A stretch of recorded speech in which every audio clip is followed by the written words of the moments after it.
ना another important concept ये है ज़ीरोज़ ऑफ पॉलिनोमियल्स का, ठीक है। अब ज़ीरोज़ ऑफ पॉलिनोमियल्स क्या होते हैं? ज़ीरोज़ ऑफ पॉलिनोमियल्स कुछ नहीं है, a value of variable x for which P x becomes zero. अब एक इक्वेशन लेते हैं और उससे ज़ीरो समझने की कोशिश करते हैं ना। ये कौन सा टाइप का इक्वेशन है? क्वाड्रेटिक इक्वेशन है, क्योंकि इसकी हाईएस्ट डिग्री क्या है? 2।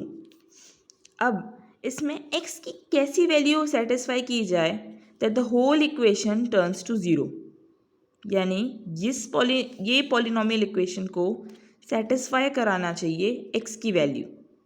ओके, सो हम लोग ज़ीरो से आप ऐसे भी समझ सकते हो कि इस इक्वेशन को वो ज़ीरो में ना ला पाए, ऐसी कौन सी x की वैल्यू है, ठीक है, कि x की वैल्यू डालोगे और अब ये पूरा इक्वेशन ज़ीरो में कन्वर्ट हो जाएगा, लाइक उसकी वैल्यू ज़ीरो आ जाएगी। तो अब हम लोग मान लेते हैं कि x की वैल्यू हमने ले आई 3। ओके, देन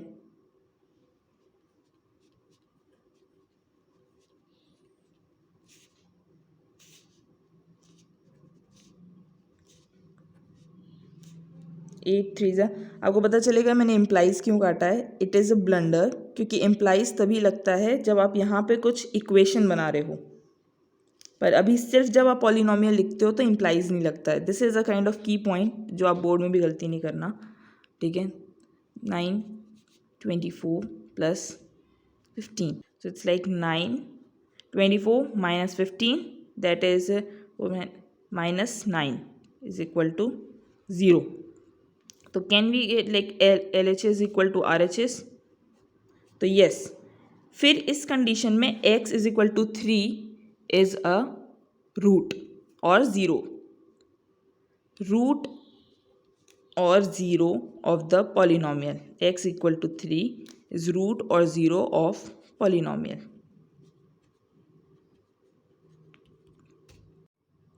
नाउ कितने ज़ीरोज़ ऑफ पॉलिनोमियल हो सकते हैं, या फिर हमें ऐसे रैंडम गेस करना पड़ेगा एवरी टाइम? वेल, ये हम लोग आगे की टॉपिक्स में डिस्कस करेंगे कि कैसे हम लोग ये पता लगाएं कि एक पॉलिनोमियल के कितने रूट्स हो सकते हैं या ज़ीरोज़ हो सकते हैं, या फिर ये कैसे पता लगाएं कि आखिर वो रूट्स और ज़ीरोज़ आएंगे कैसे। Till then there is one more important thing कि हम लोग ज़ीरोज़ ऑफ पॉलिनोमियल है ना को ग्राफिकली कैसे प्रेजेंट कर सकते हैं ग्राफ में। तो points where graph of polynomial cuts the x axis, ठीक है, रिप्रेजेंट्स द ज़ीरो। इसके मैं कुछ एग्जांपल्स लेते हैं हम लोग NCERT के प्लस एक्स्ट्रा क्वेश्चंस, जिससे आप ये समझ सको कि ये ग्राफिकली ज़ीरोज़ ऑफ पॉलिनोमियल्स को कैसे एक्सप्रेस करते हैं। और क्लियरली अंडरस्टैंड करने के लिए कि आखिर ज़ीरोज़ ग्राफिकली रिप्रेजेंट कैसे होते हैं, हम लोग लेने वाले हैं कुछ NCERTs के एग्जाम्पल प्लस NCERT एग्जाम्पलर और प्रीवियस ईयर सैम्पल पेपर्स के भी एग्जाम्पल हम लोग लेंगे। So let me share my screen और मैं आपको दिखाती हूँ कि अब ये है क्वेश्चन नंबर 1 NCERT का। ओके, और बट इसमें एक छोटी सी एरर है, क्योंकि ये इमेज मैंने नेट से उठाई है, कॉपी पेस्टिंग।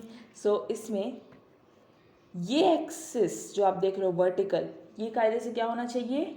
वाई एक्सिस, क्योंकि वर्टिकल होता है हम लोग का वाई एक्सिस और हॉरिजॉन्टल होता है हमारा एक्स एक्सिस। पर इसमें बाय मिस्टेक हो सकता है बनाने वाले ने गलत कर दिया हो और इसने वर्टिकल एक्सिस को भी एक्स लिख दिया है। So don't take it, confusion नहीं होना चाहिए, आप अपनी कॉपी में सही ड्रॉ करेंगे। अब पहला एग्जाम्पल लेते हैं, इसमें एक स्ट्रेट लाइन बनी हुई है। ओके, पर आप देख सकते हो ये कभी भी एक्स एक्सिस को टच नहीं कर रही है लाइन।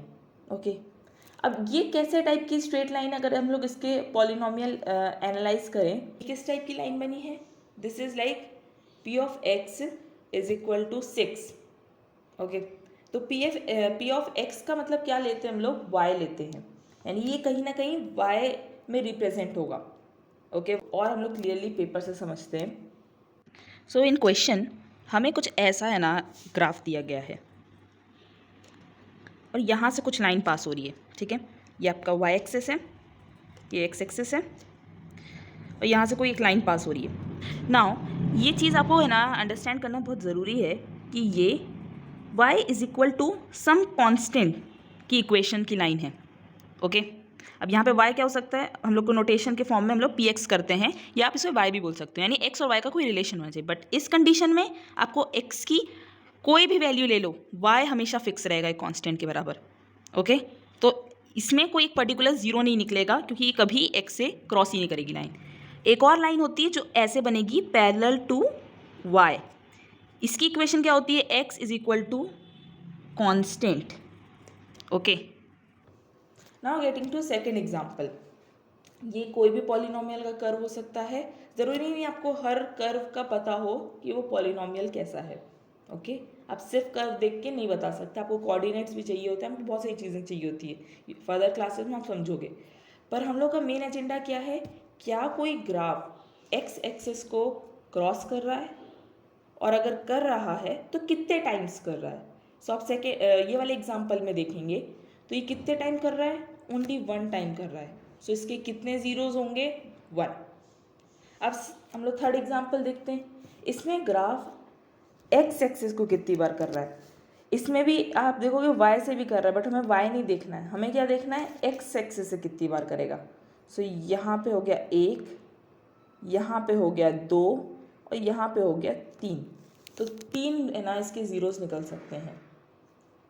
नाउ इस वाले में देखते हैं, ये पैराबोला का है ना इक्वेशन है। अब फर्दर स्टडीज़ में पैराबोला, हाइपरबोला, इन सब के ना प्रॉपर इक्वेशंस पढ़ोगे, बट अपना एजेंडा अभी भी वही है कि एक्स एक्सिस को कितनी बार काटेगा ये ग्राफ। सो एक बार काटेगा, 2 बार काटेगा, सो ये हो जाएंगे टोटल यहाँ पे 2 ज़ीरोज़। नाउ ये वाले इक्वेशन में, इस वाले इक्वेशन में ग्राफ कितनी बार काटेगा एक्स एक्सिस को, सो 1 2 3 4 टाइम्स काटेगा, सो 4 ज़ीरोज़। सिमिलरली इस ग्राफ में कितनी बार टच हो रहा है एक्स एक्सिस से, देखो ज़रूरी नहीं कि इट मस्ट स्ट्राइक डाउन, यहाँ पे से देखो टच हो रहा है, तो 1 2 3 टाइम टच किया एक्स एक्सिस को, दैट्स वाई 3 ज़ीरोज़। तो ये रिलेशन ग्राफिकली हमेशा याद रखना रहेगा। कई बार बोर्ड्स में सिंपली ग्राफ दे देता है एंड उससे ज़ीरोज़ एक्सपेक्ट करते हैं कि आप ज़ीरोज़ बताइए इसमें से कितने।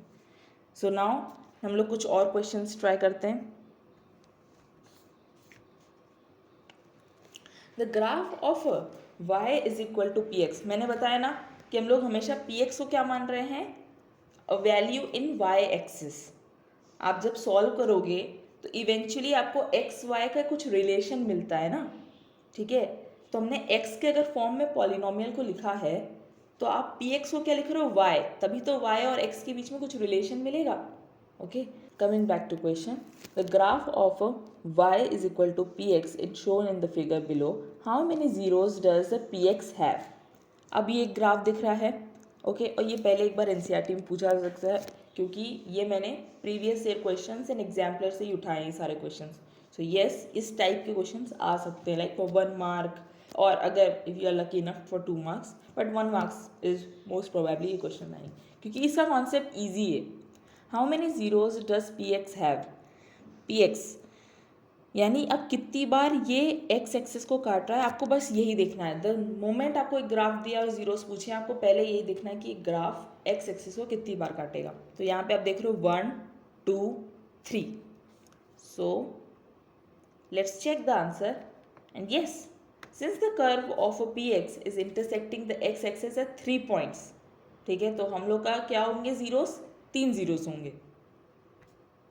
फिर आते हैं, the graph of p x is shown alongside the number of zeros of p x are. ये बहुत सारे सैम्पल पेपर्स में और बहुत सारे पी वाई क्यूज में आता है, क्योंकि ये थोड़ा ट्रिकी है। अब नाउ हियर आप देख सकते हो ये वाई एक्सिस को तो काफ़ी जगह पे काट रहा है, पर एक्स एक्सिस को कहाँ काट रहा है। वेल, ये ओरिजिन से पास हो रहा है, ठीक है, और जब ओरिजिन से पास होता है तो ओरिजिन भी तो एक 0 0 कोऑर्डिनेट देता है, यानी x की 0 वैल्यू के लिए ये ग्राफ सेटिस्फाई, मतलब ये इक्वेशन सेटिस्फाई कर रहा है, ठीक है। तो ये एक 0 कंटेन करेगा जो यहाँ ओरिजिन से आ रहा है, ये x एक्सिस में ही तो आता है, ओरिजिन भी तो। सो इसका आंसर होगा, since the curve of p x is intersecting the x axis at 1 point, यानी x is equal to 0 origin पे, ठीक है, तो इसलिए 1 0 होंगे इसके। ये काफ़ी ट्रिकी है, इसको ज़रूर आप इंपॉर्टेंट मार्क करके बना लेना, लाइक 1 मार्क्स तो आपके कहीं नहीं जाएंगे अगर ऐसा क्वेश्चन आ जाता है तो।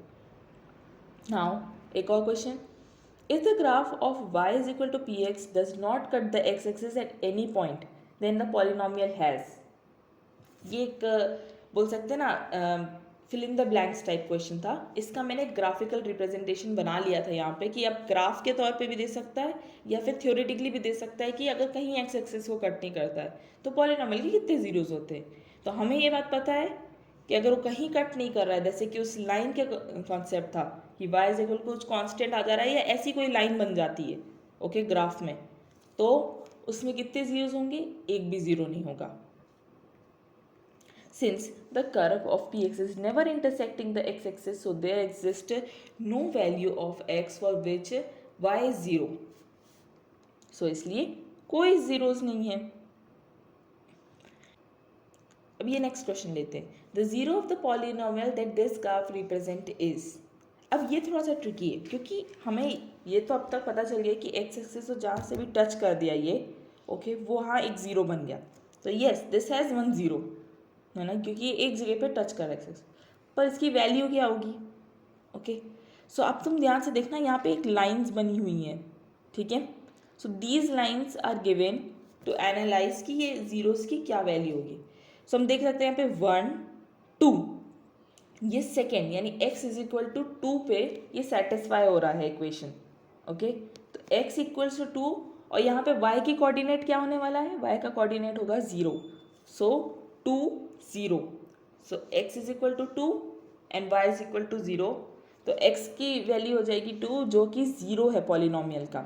y की वैल्यू को हम लोग 0 नहीं मानते, हम लोग मानते हैं ऑब्वियसली मतलब y की वैल्यू 0 वही तो लाना एजेंडा है हमारा कि px क्या है हमारा y है, तो उसको 0 लाना हमारा एजेंडा है। तो वो कैसे आएगा जब x को हम लोग 2 मानेंगे।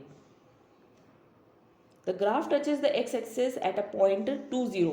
So the zero of the polynomial is 2, not this thing. वो कोऑर्डिनेट मैंने लिख दिया है, ठीक है, बट हम लोग कंसिडर क्या कर रहे हैं कि x की कौन सी वैल्यू होनी चाहिए।